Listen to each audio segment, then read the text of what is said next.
এমন একটা নিকৃষ্টতম কাজ আছে যে কাজটা আমরা জানায় অজানায় ইচ্ছায় অনিচ্ছায় সকাল দুপুর সবসময় করে থাকি। আর যেই বদ কাজটা করার কারণে, খারাপ কাজটা করার কারণে আমাদের ইবাদত বন্দেগী, নামাজ রোজা হজ যাকাত এই যে আমলগুলো আছে সেগুলো ধ্বংস হয়ে যাচ্ছে। সেই খারাপ কাজটার নাম হচ্ছে আল গীবাতু আসাদ্দু মিনাজ জিনা, গীবত। অর্থাৎ গীবত হচ্ছে জিনার চাইতে ভয়ঙ্কর মারাত্মক ব্যাধি।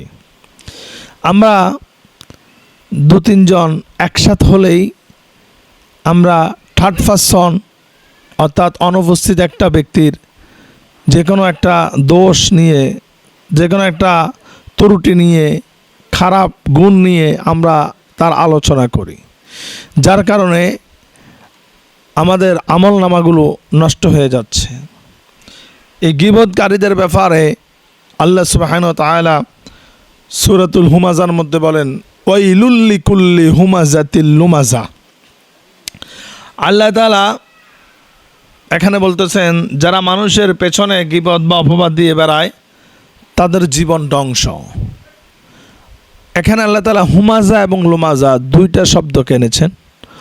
হুমাজা মানে হলো পেছনে সমালোচনা করা, দুষ্টুরুটি বলে বেয়ানো। আর লোমাজা হচ্ছে কোনো ব্যক্তি যদি তার কোনো দোষ ত্রুটি থেকে থাকে, এই দোষ ত্রুটি জনসম্মুখে অসংখ্য মানুষের সামনে তাকে তুলে ধরে তাকে সেই ভুলটা ধরিয়ে দিয়ে তাকে অসম্মান করা। হুমাজা লোমাজা অর্থাৎ গীবত করলে যেমনি আপনি অপরাধী, ঠিক একইভাবে একজন ব্যক্তির দোষ অসংখ্য মানুষের সামনে ধরিয়ে দিতে গিয়ে তাকে অসম্মান করাটাও মারাত্মক একটা অপরাধ। যদি আপনি কোনো ব্যক্তির দোষ ধরিয়ে দিতে চান তাহলে আপনাকে অবশ্যই তাকে আলাদা করে বলতে হবে, যেন আপনি আর সেই ছাড়া কেউ না থাকে। আপনি কারো দোষ ধরেই দিতে পারেন, অবশ্যই দিতে পারেন, কিন্তু কাউকে অসম্মান করার অধিকার আল্লাহ তাআলা আপনাকে দেন নাই। মানুষকে সম্মান করা এটাও অনেক বড় একটা ভালো গুণের অন্তর্ভুক্ত। আল্লাহ সুবহানাহু ওয়া তাআলা এই গীবত সম্পর্কে বলেন, গীবত সম্পর্কে রব্বুল আলামিন বলেন, ইয়া আইয়ুহাল্লাযীনা আমানুত্তাকুল্লাহ ওয়া কুলু কওলান সাদীদা ইউসলিহ লাকুম আ'মালাকুম ওয়া ইয়াগফির লাকুম যুনুবাকুম ওয়া মান ইউতি'িল্লাহ ওয়া রাসূলাহু ফাকাদ ফাযা ফাওজান আযীমা। হে আমার ইমানদার বান্দারা, মুত্তাকি বান্দারা, তাকওয়াবান বান্দারা, ইত্তাকুল্লাহ, আমি আল্লাহকে ভয় করো। ওয়া কুলু কওলান সাদীদা, যখনই তোমরা কথা বলবে সত্য কথা বলবা, মিথ্যা কথা বলবা না। সবসময় তোমরা সত্য কথা বলবা। আর যদি তোমরা সত্য কথা বলো, ইউসলিহ লাকুম আ'মালাকুম ওয়া ইয়াগফির লাকুম যুনুবাকুম, রব্বুল আলামিন এই সত্য কথা বলার কারণে তোমাদের জন্য তোমাদের যে কাজগুলো আছে সেগুলো শুদ্ধ করে দিবেন এবং তোমাদের জিন্দেগির গুনাহ খাতাগুলোকে মাফ করে দিবেন।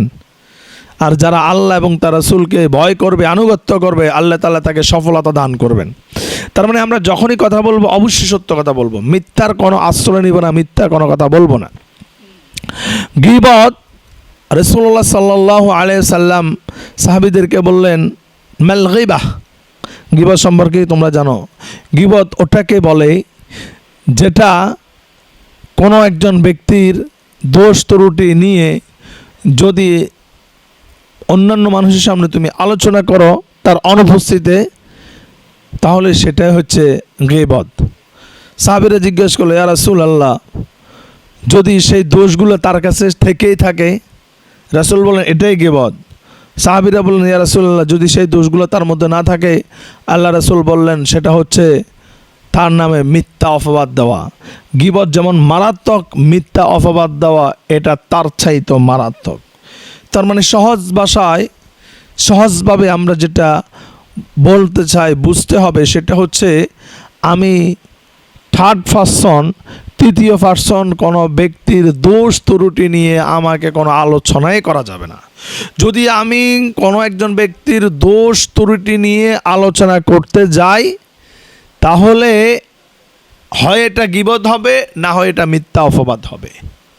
তার মানে উভয়টাই আমি গুনাহগার হয়ে যাব। তার কোনো ক্ষতি হবে না, ক্ষতি হবে আমার, যেই বলবে তার ক্ষতি হবে।